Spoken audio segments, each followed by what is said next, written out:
Hello friend, আমি চলে এলাম তোমাদের সামনে একটি গাছ নিয়ে।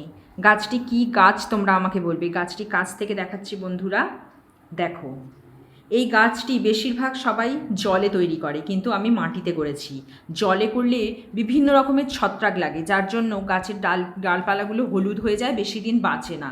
আমি মাটিতে করেছি, কত সুন্দর হয়েছে দেখো বন্ধুরা তোমরা। এই গাছটি বাড়ির পূর্ব দিকে রাখা সব থেকে ভালো।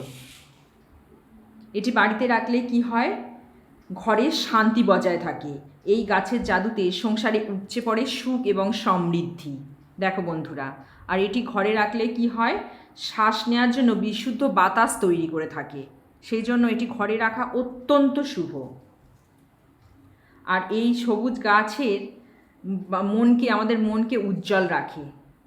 দেখো বন্ধুরা, কত সুন্দর। এই গাছটি হাজার হাজার বছর ধরে ইতিবাচক শক্তি এবং ভাগ্য তৈরি করতে ব্যবহার করা হয়ে থাকে। দেখো বন্ধুরা, এটা কি গাছ কমেন্ট বক্সে বলবে আমাকে।